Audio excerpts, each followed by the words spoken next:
আসসালামু আলাইকুম। আমি মোহাম্মদ নুর আলম সরকার নূর, রংপুর মহানগর নার্সারি মালিক সমিতির সাধারণ সম্পাদক।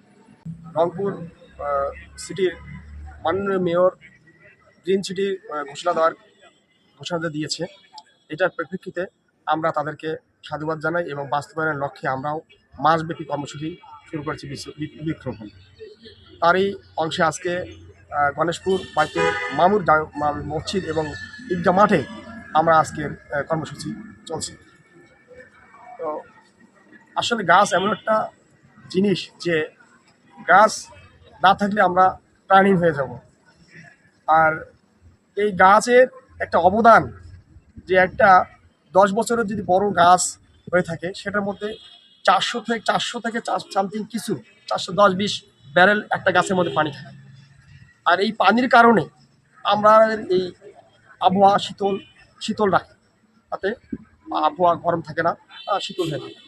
তাই আমরা নার্সারি মালিক সমিতিরা, যেহেতু আমরা এই পেশার সাথে নিয়োজিত, আর এই পেশা হচ্ছে মহান পেশা, এই রংপুর সিটি মেয়রের পাশাপাশি আমরা তাদেরকে একত্রবদ্ধ ঘোষণা করছি যে আমরা গ্রিন সিটি, আমরা তাদের সাথে একমত তৈরি করতেছি।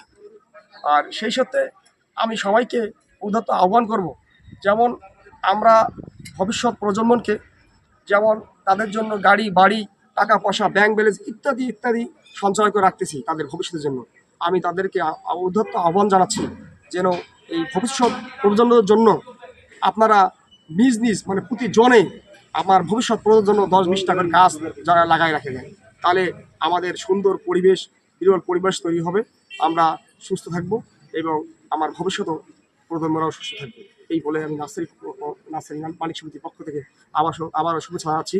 ধন্যবাদ সবাইকে। আসসালামু আলাইকুম।